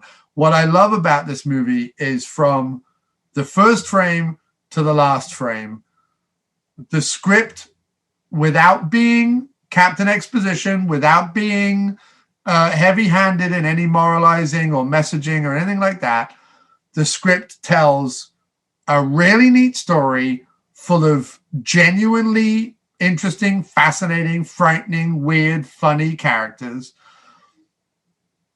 that has beats in it that are genuinely subversive and has moments in it that you haven't seen in any other movie, all of which is wrapped up in a phenomenal 90s cast with Sam Raimi at the top of his game. And, it's probably a movie that's 20 years ahead of its time. Like if it came out, if it come out in the last 10 years, especially with the fandom that Raimi has and all the rest of it, I think it would be way more appreciated. That's what I mean. I think if it come out like post Shaun of the Dead, like that idea of that mischievous filmmaking is okay, like the being mischievous and having fun while you're telling a story telling a relatable story is okay. You can do that. So that it feels like maybe 5 years ahead of its time. But I agree with you. I think it is ahead of its time for sure. There was a desire for that kind of self-aware movie, but with heart, like self-aware with heart. Well, I would, while she gets a lot of plaudits for Casino and a lot of, what's the word? Infamy for Basic Instinct.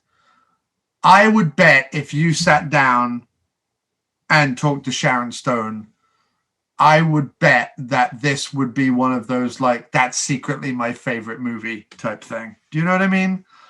Yeah, I agree. Because it's a great character. It's a great journey. She plays it really well. She gets to be cool, but she also gets to be relatable. She gets to be like the strongest character on, you know what I mean? Like on the screen. But whether it's with Hackman or Crowe, like she's the strongest. But she's not strong in the sense that she's not subjugating herself or her spirit or her insecurities. No. It's not just strong, like steely-eyed bollocks. It's like I don't know. It's just really good. And I think this is ripe for a rediscovery.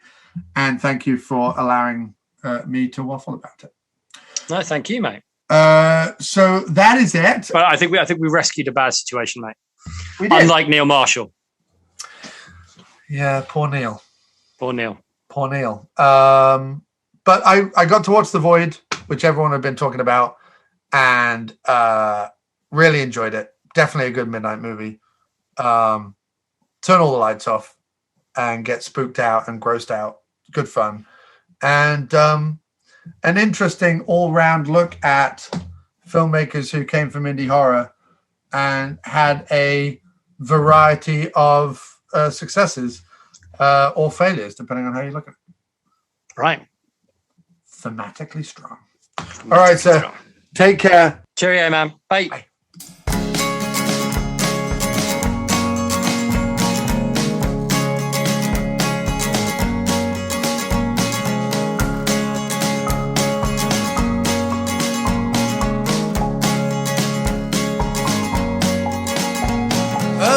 In the hole whispers it was a delight. The players and the band wonder what did we do right.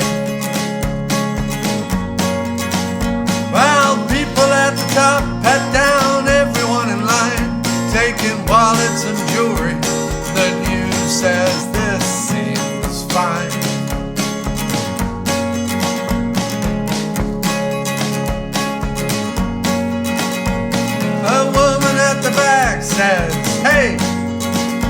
what about me?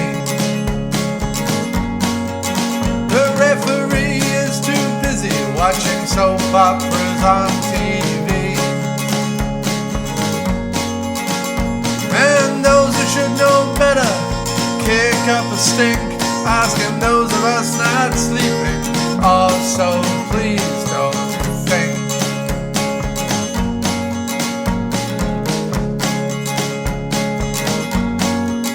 I'm backing out of this agreement. I'm clearing all my debt. We're laying tables at the gunfight, harboring the memories we're pretending to forget.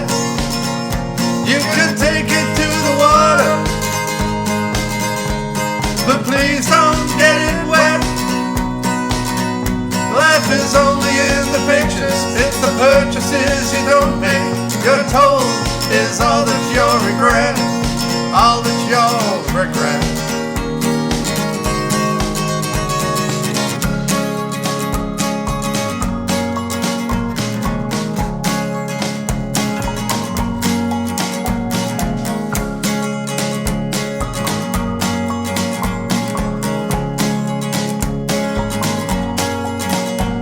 The lazy electrician says I'll get to it when I get to it.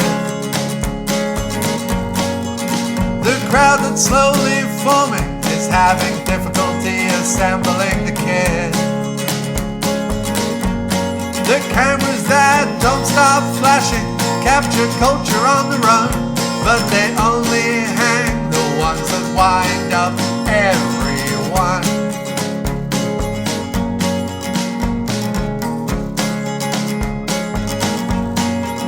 The small print and annotations go on for miles and miles and miles. No one has time to make arrangements or for polishing the tiles. Your overbearing presence has been noted in your files. Life is only in the pictures, it's the purchases you do make that'll have them rolling in the aisles, rolling in the aisles.